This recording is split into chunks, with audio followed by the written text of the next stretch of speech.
السلام عليكم، ازيكم عاملين ايه؟ اتمنى تكونوا بخير. حوار اسامه ابو علي بسرعه عشان ما اطولش عليك. النهارده اسامه ابو علي كان المفروض ليه اشعه رنين مغناطيسي تعمل على رجله عشان الاصابه اللي عنده. اللاعب تغيب، الاهلي بلغه في ساعتها فورا ان انت مخصوم من عقدك 5% بناء على التغيب بتاعك النهارده.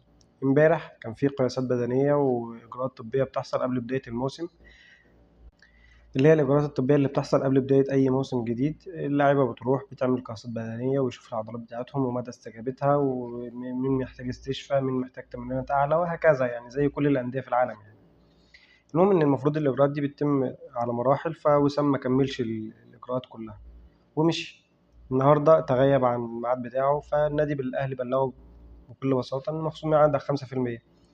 طيب في معسكر تحضيري إن شاء الله الأهلي هيخوضه في تونس قبل الموسم الجديد ما يبدأ. وسام بلغ إدارة الأهلي إن هو مش هيحضر الموسم التحضيري، فالأهلي رد عليه برضه بشكل رسمي وإيميل رسمي: والله لو تغيبت هيتخصم منك 10% من قيمة العقد بتاعك برضه. طيب نستشف إيه من الحوار ده كله وخلاصة الحوار ده كله إيه؟ خلاصة الحوار إن أسامة أبو علي بيستخدم حتة الضغط على الإدارة أو على النادي إن هم يسهلوا مراحل البيع بتاعته، أو يسهلوا بيعه لأي نادي جاي له، أو العروض اللي جاية له. طيب هل أنا دلوقتي كنادي أهلي المفروض أسهل لك بيعك؟ يا سيدي على عيني وعلى راسي، انت راجل بتدور على مستقبلك، على عيني وعلى راسي. هات عرض كويس يليق بقيمتك السوقية اللي العالم كله عارفها. في ترانسفير ماركت دلوقتي بيحدد القيمة السوقية لأي لاعب. انت القيمة السوقية بتاعتك كذا، والنادي الأهلي عارض فيك كذا. والله هتجيب القيمة السوقية اللي الأهلي هيستفيد منها ماديا ويعرف يجيب واحد مكانك، أو يستفيد بالفلوس دي حتى لو هيجيب بيها كنزات للعيبة، أنا ما عنديش مشكلة.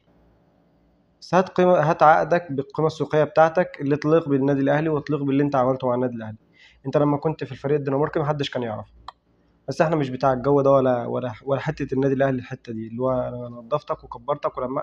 لا، هو كده كده معروف على مدار التاريخ، أي لاعب بيجي الأهلي اللي بيديله.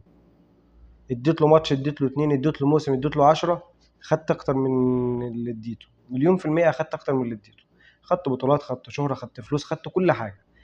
تمام. فكده كده الأهلي اللي بيكبر أي لاعب، دي نقطة مفروغ منها. فانت يا عم اسامه هتجيب عقد محترم، اتكل على الله. مش هتجيب عقد وتفكر انك تلوي دراع النادي الاهلي وتغالي عليه وتبدا تحط الاداره في ضغط، وفكرك ان الجمهور هيقف في صفك. مفيش الكلام ده. احنا كجمهور اهلي قبل اداره الاهلي، اللاعب اللي بيتمرد علينا، الف سلامه يا حبيبي، الف سلامه. بعد ابو تريكه وعلي معلول والناس دي ما عادش الاهلي هيدور على حد، ولا الجمهور هيقف مع حد. الوحيد اللي وقفنا معاه كان علي معلول، كلنا عارفين السبب. غير كده الف سلامه.